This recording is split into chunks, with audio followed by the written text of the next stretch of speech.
What's going on, everybody? This is an episode from the No Gimmicks Needed Wrestling podcast. Do you like podcasts and you want to see the full podcast? Make sure you check out the No Gimmicks Needed Wrestling podcast on all your podcast platforms, such as Apple Podcasts, Google Podcasts, Stitcher, Spotify, iHeartRadio, among many others. But you're listening to the episode right here on YouTube, so make sure you hit that like button and below, and make sure you hit the subscribe button to NC Studios and NC Level Up for all your gaming needs. This is the Nerd Coalition. Enjoy the show. Somebody who did just come back was Jon Moxley. Jon Moxley on Dynamite came back, cut a very passionate promo. Well, the first thing he did say was, "Fuck off" to the heckler in the crowd who yelled out, "Somebody get the dump truck and get this trash out of here." And he said, "Go fuck yourself and get him out of here." I don't know if the fan was tossed out after he said that or not. But, I was like, why would somebody choose that hill to die on? But he comes back and he talks about, the dark cloud being over him, and everybody has scars and you shouldn't be ashamed of them. And you go back and you go basically get help and do what you can. And it was a very short, quick to the point promo, and it was fine. But not everybody thought about it that way. Because your boy Bully Ray got on Busted Open radio with him and Dave Liguria. And they talked about Jon Moxley's segment on Rampage. First of all, did you see the before and after picture of Jon Moxley? I did. He looks completely different. And I'm just like, damn, alcohol did all that? Somebody said he looked better because he lost his beer belly. That's why he looked smaller. He said he did what? Somebody said he looked smaller because he lost his beer belly. Yeah, because alcohol does, alcohol does that shit to you. It's crazy. Like, he was bloated in the face, and bloated everything. Now, he's slimmer. You can see his skin color better more than he looks like Dean Ambrose. Just Jon Moxley. I was like, wow. I was like, I did not see how much that alcohol was becoming an effect on him. And I was like, God. But now when you see it, it's like, man, you can see the difference now. You can actually see the difference. So I'm gonna read to you what Bully said, and then we give our opinions afterwards. Okay. All right. I did enjoy that they started off with Moxley. They came out with a bang. People were ready for it, and Moxley said what he needed to say. However, I would have liked to have heard just a bit of accountability from Jon. I understand the whole demons thing, and we always use the word demons as a creative word to get around the real issues. Whether it's an alcohol issue, whether it's a drug issue, in Tommy Dreamer's case, an eating issue, everybody has some kind of demon that they have to get around. We have our demons. These demons got the best of Jon for a time period where he had to step away from AEW. I would have liked to have heard him say a bit of an apology to the AEW fans. You don't have to apologize to the boys, even though the boys do count on you, but any one of those guys and gals could have the same problems that you did. And trust me, I came up in an era where a slew of men and women had their demons. The fans expect a little bit more. Expect a little bit more from you. What about the fans that bought tickets to see AEW and Jon Moxley while Jon was away taking care of his problems? I'm very happy that he left and took care of his problems, and he looked incredibly healthy last night. And I love everything that he said. I just would have loved to have heard a bit of accountability. I don't know if I'm sorry is necessarily the right word, but maybe endear yourself a little bit to the crowd if you feel you let them down. This is coming from me, the hard ass of all hard asses. Personally, if it was me in the same situation, the first thing I would have said is, guys, I'm sorry if I let you down. I think that would have been the proper thing to do. Now, before we go into this, Dave Longoria, his co-host, said he only needed to apologize to his friends and family and doesn't owe anything to anybody else. And then Bully tried to backtrack a little bit and says he doesn't think Moxie owed an apology, but he would have liked to see him give one last night. So this obviously took Twitter on a whole different, pathway of how they feel and everything like that. So give me your thoughts on how you feel about these comments after I just read them down and broke them down to you. Well, at the GCW show, there was a loud F Bully Ray chant. A very, very loud. Like the whole Hammerstein ballroom. It was like louder than them singing Sandman's theme song. Damn. Sandman was still there? Well, look. I will tell you, we did get a Sandman entrance. That's all I'll say. We did get an Sandman entrance. And it was... Anyway. It just...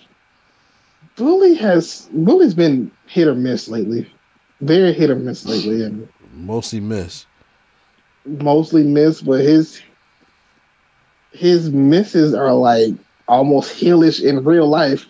Like his hits are like okay, but then when he misses, it's like he just goes heel and then just be like, "But you don't understand wrestling because you don't understand my take." Mm-hmm. So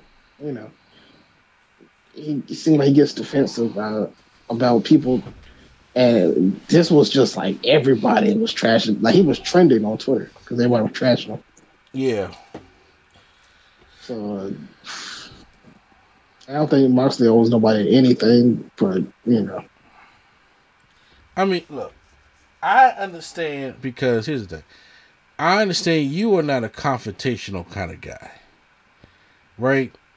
Mm-hmm. So anytime there's a confrontational type of discussion, stuff like that, I get it. I'm gonna say this though. I don't know where this come from.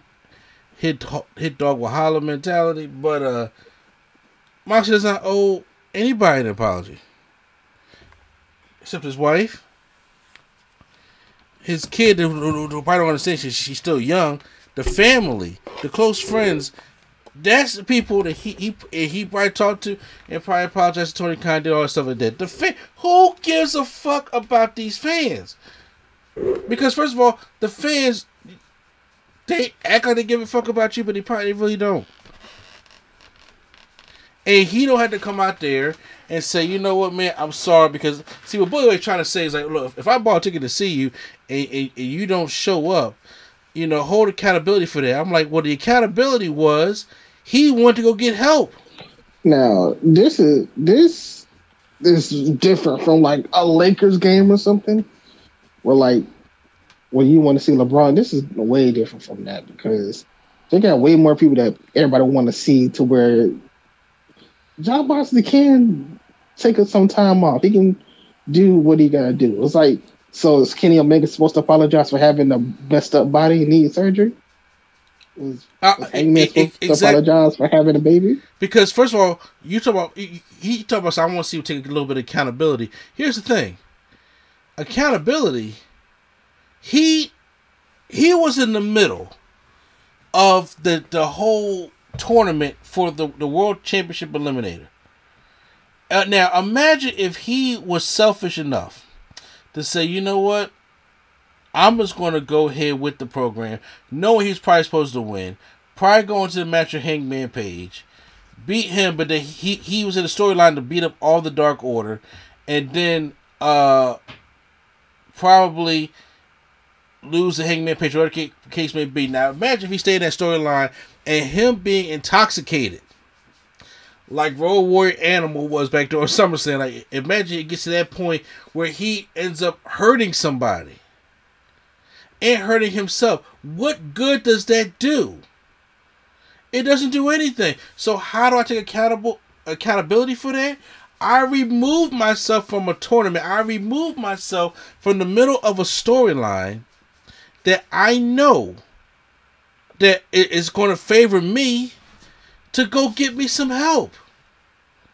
The hardest problem with anybody in this country or on this world when you're dealing with a human being is to admit that I have a problem.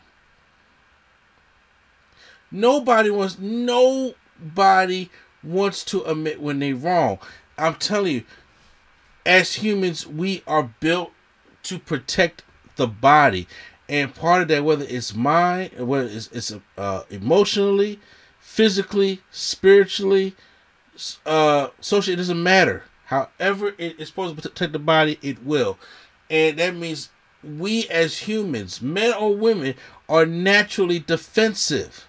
So it's hard for us to admit that we got a problem. And him coming out and saying, I have a problem. First of all, he didn't have to come out and say shit. He could have just left it eliminated and be like, he's injured. He could just, Tony Khan could just say he's injured. He had to deal with something. But he said, no, go ahead and tell the people.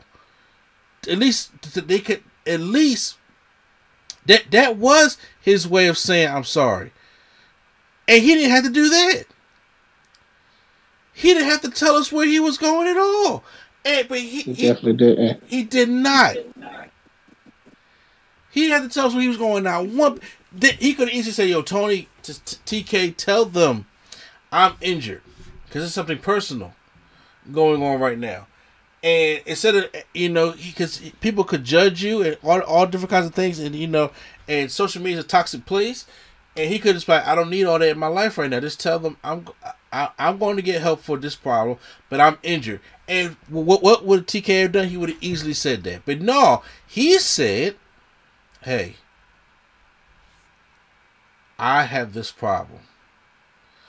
And I need to go get it fixed. And you are welcome to share this with the AEW fans. That in his way right there is holding accountability and letting people know that I'm sorry. Because he's letting you know where he's at. And he's out there going to get help and doesn't care about it because he's owning up his shit. How dare you come out and say some shit like that? This old wrestler, old man mentality has to go. Well, they don't really like the same thing with Undertaker on Joe Rogan's podcast. And talk about, how we didn't bring video games and we bought knives. Used to be. This how we used to be. We used to sharpen our knives in the back. Exactly. I'm like, first of all, it's like I miss the days when we could talk as men. Here's the thing. What y'all did back then wasn't right. Just as nobody told you it wasn't right, does not mean it was right. Now, today, somebody's telling you it ain't right, or they ain't the way to handle it. So if you got an alcohol problem, it's like, all right, look, let's just get the storyline done. And then, in secret, try to get yourself some kind of help. No, we lost too many people in wrestling alone to doing it that way. Lost too many people. Do you think if Shawn Michaels didn't have a back injury and he was still active on the roster, you think he would have got help? So the first time, he definitely would not have. No. Not at all. He definitely would not have felt the Lord with a T. Say what? He definitely would not have felt the Lord. No, he wouldn't have. Not at all. He didn't do that shit, and so he had to go out there and it's like, look, I need help. Okay, people realize things go through wrong. Especially, we're in a shitty time anyway. We're in a fucking pandemic. You're talking about apologizing to fans, bully. I'm talking about, but look what this man got to go through. This man interest got to come through the crowd all the time. Everybody in these wrestling arenas ain't wearing no mask. And whatever he is out doing, he got to come back home to his wife and kid.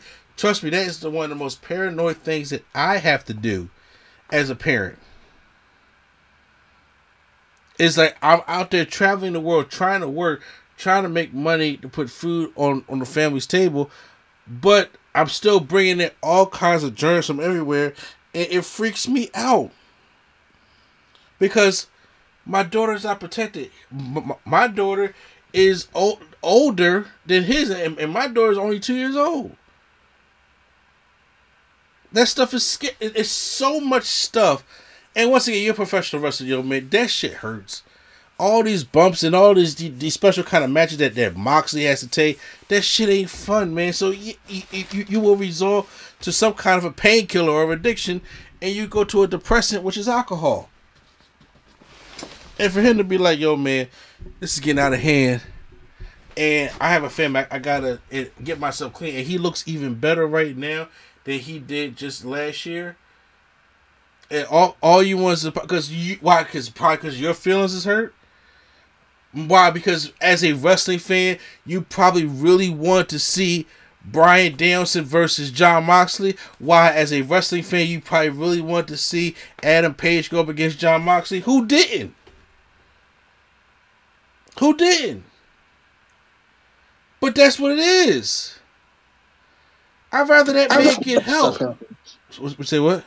That's what I'm saying. Stuff happens, and you just had to call her audibles. Unfortunately, if the whole thing fell apart because Moxley was an asshole, or just didn't want to work with somebody like that. Look, like, I'm mad at Velveteen Dream for the shit that happened because he was going places, and I was like, they were high on him, and I was like, I want to see what he could do. But he fucked it up for himself. This is not a thing where Moxley said, look, he wanted to go get help. He wanted to get help. And it sound like that Bully Rage is mad because he didn't get to see the shit that he wanted to see as a wrestling fan. And he just wanted Moxley to say, I'm sorry to him. When people make those kind of excuses, when they say these kind of things, that's when somebody say, I'm sorry. Or you could at least say sorry. Because you're hurt by it. He hurt by it. He's probably actually kind of jealous by it. Why do I say that? Because this man came up in an era where this is what Moxley did is taboo. To sit there and pull yourself out of a meaningful storyline. To go get help. Do you go back into the day of the Attitude Era Prime? Go back to the day of ECW, like the early days of ECW. You can look at all the wrestlers. What boys in the back is doing that? Other than getting like extremely hurt, none of them. No, Stone Cold ain't sitting there if he had an alcohol problem, pulling himself out of a main storyline and saying, "I need to go get help." Mm-mm. I don't see Taker doing that. I don't see Kane doing that. I just don't see those guys that he worked with. Jeff Hardy ain't do it. And look what that got him. Matt didn't do it that way. And once again, but you have to understand that things change. And it's like it changes for the better. And sometimes when you sound like get off my lawn, or it sounds like you're complaining, but those things change for the better. I give Mox all the props in the world to be able to stand up and say, yo, I got a problem. And just because there's plenty of wrestlers that had problems that didn't have the balls to stand up and say I couldn't do it, or they felt like they didn't want their spot taken, because that's what it is. That's what it is. Bully Ray did not do this in his day. None of the boys that he was back there did that in his day because they didn't want their spot taken, so they just dealt with it. And then he probably feels as though that Moxley ain't dealt with. He probably don't want to say it like that because he don't want to cause a bigger heat. But he probably doesn't want to say like he ain't taking like we would have took it and handle it and do your job and go out there and do the storyline. That's probably how he feels. And he felt abandoned by it because Mox did it the right way. And he said, "Well, I deserve an apology." You don't deserve shit. That shit just pissed off. That made me angry, dude. You mean to tell me a wrestler doesn't owe a wrestling fan an apology? I don't get that at all. I don't. But I tell you, a motherfucker owes me an apology. I think that's a bad take. Say what? I just think it was a bad take by Bully Ray. It was a terrible take by Bully Ray. Terrible take. And I'm like, when he's getting, I mean, as you know, you love the heat. Well, the heat's on you. The heat is on you. I mean, Busted Open has not had a good look in the past 6 months. At all.